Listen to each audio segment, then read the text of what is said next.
පුංචි ළමයෙක්ගේ සමස්ත සංවර්ධනය සිද්ධ වෙන්න අංශ 4ක් යටතේ දරුවා සංවර්ධනය කරන්න ඕනේ කියලා. පළවෙනි එක තමයි කායික හා සෞඛ්‍ය සංවර්ධනය. දෙවෙනි එක තමයි දරුවගේ බුද්ධි සංවර්ධනය. තුන්වෙනි එක තමයි දරුවගේ සමාජීය හා චිත්ත වේග සංවර්ධනය. හතරවෙනි එක තමයි භාෂාව හා මුල් කාලීන සාක්ෂරතාවය.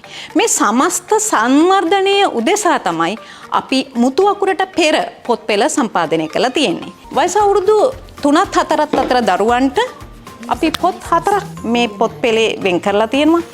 දෙවෙනි අදියර ගත්තාම දෙවෙනි අදියරට පොත් 7ක් නිර්මාණය වෙලා තියෙනවා. ක්‍රියාකාරකම් පොතෙන් අපි ළමයට ඒ අවධියේදී නිපුණතා සංවර්ධනය සඳහා ක්‍රියාකාරකම් රැසක් මේ පොතේ අන්තර්ගත වෙනවා. මෙතෙන්දී තියෙන විශේෂම දේ තමයි මේක අපිට පුංචි දෙයක් වගේ පෙනුනට මේ ළමයට ස්ටිකර් එක ගලවලා අලවන එක ළමයට ඒක ලොකු දෙයක්. එයා තෝරන්න ඕන. එයා ඒක හරි තැනට අලවන්න ඕන. ඊළඟට ඒ සම්බන්ධයෙන් එයා තීරණ ගන්න ඕන, හිතන්න ඕන. මේ ඔස්සේ එයාලගේ හැකියාවන් බුද්ධි වර්ධනයේ විශාල අංශ ටිකක් සංවර්ධනය වෙනවා. වයස අවුරුදු 3ත් 4 දරුවෝ අකුරු කියවන්න බෑ. ඒගොල්ලෝ අකුරු දන්නේ නැහැ. ඒගොල්ලෝ කියවන්නේ පින්තූර.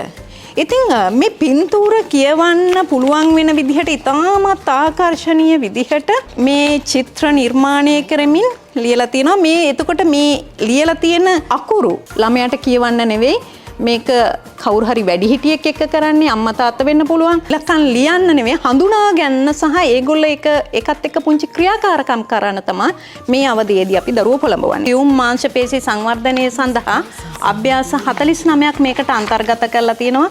මුල් ළමාවියට ගැලපෙන විදිහට ගණිත සංකල්ප තමයි අපි මෙතෙන්දි කතා කරන්නේ. මේ ලොකු පොඩි උස මිටි මහත කෙට්ටු මේ වගේ ගණිත සංකල්ප, අවකාශය පිළිබඳව සංකල්ප. දෙවැනි අදියරට තියෙන ක්‍රියාකාරකම් පොත මේකෙත් ඉතාමත් ආකර්ශනීය විදිහට ස්ටිකර් ෂීට් දෙකක් අන්තර්ගත වෙනවා. ඒ වගේම ඔබට පේනවා ඇති ළමයාට ඉතාම සුන්දර අත්දැකීමක් සමගම තමයි ඒගොල්ලන්ට මේ ක්‍රියාකාරකම කරන්න තියෙන්නේ. හැඩතල සහ පාට ගැන කතා කළොත් ඔබ දන්නවා අපි මුල් ළමාවියේදී තමයි හැඩතල සහ පාට පිළිබඳව මූලික අදහස ලබා ගන්න.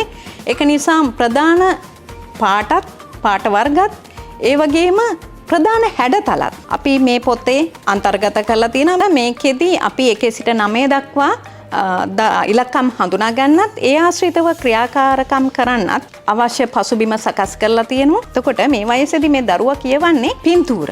අපි සිංහල අක්ෂර අපි කියවන්නේ වමේ සිට දකුණට. වමේ සිට දකුණට කියවීම හුරු කරන්න මේකේ විශාල අභ්‍යාස ප්‍රමාණයක් ඇතුළත් කරලා තියෙනවා. පෙර ලිවීම අපි මේ පොත් පෙළේ අවසාන පොත විදිහට තමයි අපි ඔබට හඳුන්වලා දෙන්නේ. ඒකට හේතුව මේ ලිවීමට පෙර අපි බොහෝ ක්‍රියාකාරකම් ප්‍රමාණයක් දරුවොත් එක්ක කළ යුතු වෙනවා.